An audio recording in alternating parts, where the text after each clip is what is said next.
फूलों की दुकान का बिजनेस ये काफ़ी ज़्यादा लाभदायक बिजनेस हो जाता है अगर आप इस बिज़नेस को कर लेते हैं। इसमें आपका बहुत ही कम इन्वेस्टमेंट होता है और आपकी अर्निंग काफ़ी ज़्यादा निकल के आती है।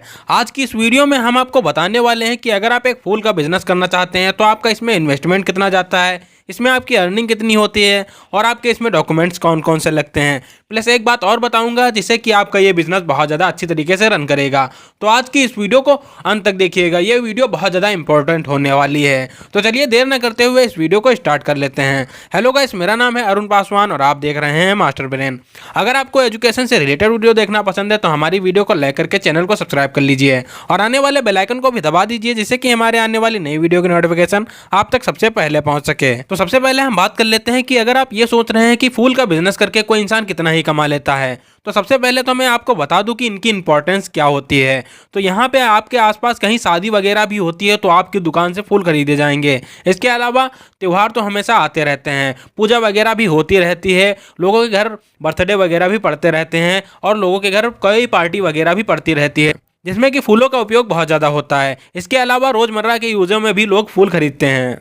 जैसे कि किसी को पूजा करनी होती है तो उसके लिए वो फूल यूज़ करता है। इसके अलावा कोई गिफ्ट देने जाता है तो उसमें भी वो फूल यूज़ करता है। इसके अलावा त्योहारों और शादियाँ वगैरह होती हैं तो उसमें तो यूज़ होते ही हैं। चलिए अब हम बात कर लेते हैं कि अगर आप ये शॉप खोलना चाहते हैं, फूलों का बिजनेस करना चाहते हैं, तो आपके पास में कौन सी अच्छी लोकेशन होगी जहाँ पे अगर आप ये बिजनेस करते हैं तो आपका ये बिजनेस रन करेगा। तो फूलों की दुकान खोलने के लिए आपको अगर कोई अच्छी लोकेशन चुननी है तो आप कोई मंदिर चुन सकते हैं या फिर आप कोई मस्जिद चुन सकते हैं, चर्च वगैरह चुन सकते हैं। इसके अलावा आप कोई ऐसा एरिया चुन सकते हैं जैसे कि पार्क वगैरह हो गया, कोई बड़ा पार्क है, हॉस्पिटल है, इसके आसपास आपका ये बिजनेस काफ़ी ज़्यादा रन करने वाला है। अब चलिए, आप ये बिजनेस तो करने वाले हैं, अब आप यहाँ पे अगर ये बिजनेस कर रहे हैं तो आपको माल कहाँ से मिलेगा। तो माल मिलने का सबसे पहला तरीका ये होता है कि आप कहाँ से माल लाएंगे। तो आप अपने आसपास के एरिया में सर्च कर सकते हैं कि फूलों की बाग कहाँ पे है या फिर आपके एरिया में फूलों की मंडी कौन सी है जहाँ पे फूल आपको अच्छे रेट पे मिल जाते हैं। इसके अलावा अगर आप दिल्ली में रहते हैं तो दिल्ली का गाजीपुर फूल मंडी, वहाँ पे आपको काफ़ी अच्छी रेट पे फूल मिल जाते हैं। इसके अलावा अगर आप मुंबई में रहते हैं तो आपको मुंबई में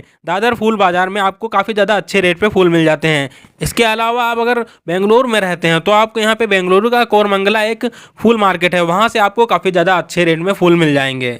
बाकी आप ऑनलाइन इंडिया मार्ट पे सर्च करेंगे तो आपको आसपास जो भी फूल का मार्केट होगा या फिर फूल की मंडी होगी वहाँ से आप ऑनलाइन ऑर्डर कर सकते हैं। अपने आसपास के किसी भी बाग वाले से आप ऑनलाइन फूल ऑर्डर करवा सकते हैं।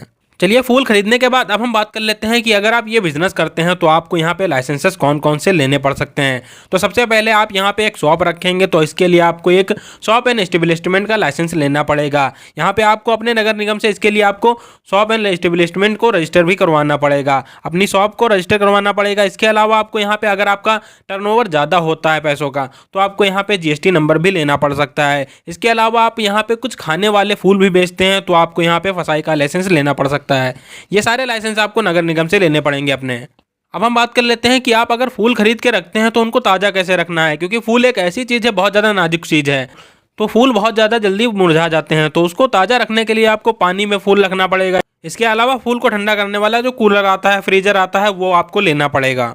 चलिए अब हम बात कर लेते हैं कि अगर आप ये बिज़नेस करने जा रहे हैं तो आप खाली फूल का ही बिज़नेस नहीं करेंगे, आपको कुछ घर पे भी सेवा देनी पड़ेंगी। जैसे कि आप डेकोरेशन की सेवा भी दे सकते हैं, घर जाके आप किसी का घर भी सजा सकते हैं। तो इसके अलावा आप फूलों का ऑर्डर लेके घर पे डिलीवर भी करने जा सकते हैं। इसमें आपका काफ़ी ज़्यादा फ़ायदा होगा। अगर आप किसी का घर सजाने जाएंगे या फिर आप किसी की गाड़ी सजाएंगे या फिर आप घर पर फूल डिलीवर करने जाएंगे। तो चलिए अब हम बात कर लेते हैं कि इस बिज़नेस में आपका पूरा इन्वेस्टमेंट कितना जाने वाला है। तो सबसे पहले आपका ये इन्वेस्टमेंट होगा जो होगा वो 30,000 रुपये से 80,000 रुपये तक हो सकता है। अगर हम बात करें यहाँ पे आपकी प्रॉफिट की, अगर आप यहाँ पे कोई फूल खरीदते हैं तो वो गुलाब का फूल आपको 10 रुपये का पड़ता है, जिसको आप 30 रुपये तक बेच सकते हैं। अगर आप यहाँ पे वैलेंटाइन डे पे एक गुलाब का फूल बेचते हैं तो वो 50 रुपये का बिकता है या फिर 100 रुपये तक भी बिक जाता है एक फूल। खैर, प्रॉफिट ये आपके ऊपर डिपेंड करता है कि आपकी लोकेशन कैसी होती है और आपका बिजनेस किस तरीके से चल रहा होता है। अगर आपकी लोकेशन अच्छी होती है और आपका बिजनेस अच्छी तरीके से रन कर रहा होता है तो दिन का कम से कम आप 2,000 रुपये से लेकर 3,000 रुपये तक कमा लेते हैं और काफ़ी ज़्यादा अर्निंग अच्छी होती है इस बिज़नेस को अगर आप करते हैं। ओके गाइस, ये थी एक छोटी सी वीडियो जिससे कि आप फूलों का बिजनेस कर सकते हैं बिल्कुल आराम से और काफ़ी ज़्यादा अच्छा प्रॉफिट भी कमा सकते हैं। ओके गाइस, अगर आपको ये वीडियो इन्फॉर्मेटिव लगी हो तो हमारी वीडियो को लाइक करके जरूर जाइएगा। मैं मिलता हूँ आपको नेक्स्ट वीडियो में, तब तक के लिए गुड बाय।